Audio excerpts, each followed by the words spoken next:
I remember the day I signed those papers, like it was carved into glass, clear, unforgiving, and impossible to shatter.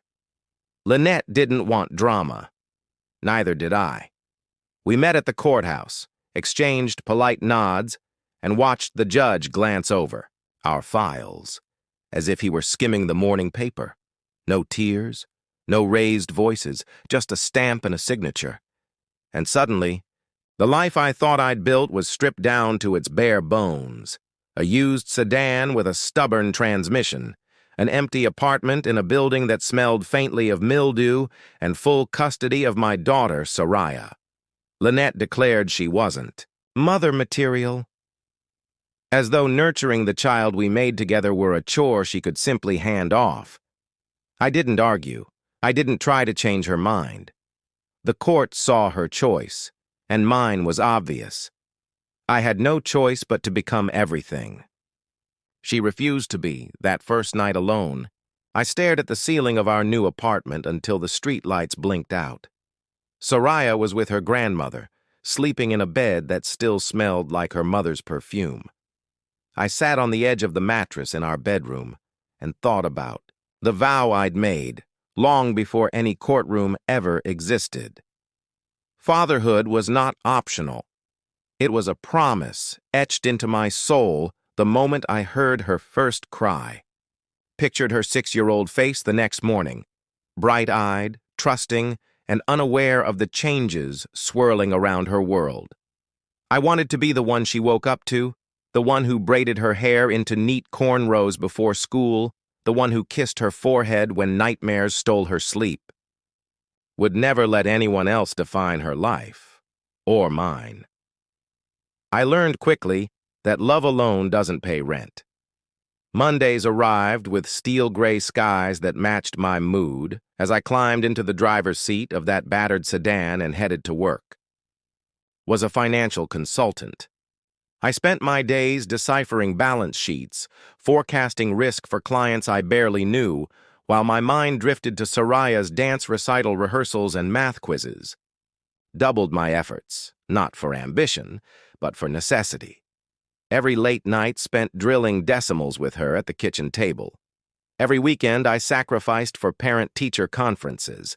I balanced on a knife's edge between providing and promising. People. Whispered about the single dad, their eyes soft with pity, as if I were a wounded animal they couldn't help. I never asked for sympathy. I only asked for the chance to show up.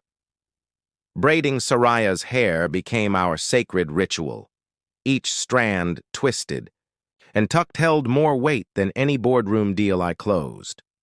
I learned to work with trembling fingers, to search for invisible knots in her soft curls, to talk gently about her dreams while plucking stray hairs from her forehead. He sewed sequins onto her dance costumes, one shimmering rhinestone at a time, feeling the gentle tug of her small hands. As she admired her reflection, there was a sparkle in her eyes that outshone any spotlight. And I believed, with every fiber of my being, that her confidence was my invention. Through fevers that turned her cheeks porcelain pink and heartbreaks that racked her body with silent sobs, I stayed awake. Counted her steady breaths, held her hand until her tears ran dry. It was in those small, silent wars that I proved myself, not to the world, but to her. Despite the sacrifices, some mornings felt like walking through a fog of doubt. Would she grow up resenting the father who missed her first lost tooth? Would she curse the name of the man who refused to abandon her? When her mother did, I prayed she'd understand. That consistency was my gift, patience, my weapon, and unconditional love, my war cry. When the neighbors' kids ran off to their two-parent homes, I carried Soraya on my shoulders, pretending her world was the only one that mattered. We whispered about college scholarships, and the day she'd drive that same sedan, hopefully upgraded, to pick me up for brunch. We imagined a life where no one pitied our little family, because no one needed to. In the end, the pieces we carried became our mosaic. A faded sedan signified sacrifices and late nights. An empty apartment held the echoes of bedtime stories and whispered affirmations. Full custody was a promise to knit broken dreams into new beginnings. Fatherhood, to me, was never a fallback plan or a temporary role. It was my identity, my purpose, my vow. When people pitied me, I simply smiled.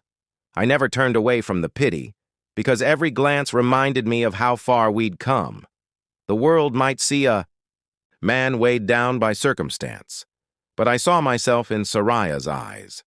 A hero, crafted from quiet persistence, unwavering devotion, and love that refused to let go. And that was more than enough. Walk down that aisle without witnessing the clash of old money and new devotion? So I let him have the space.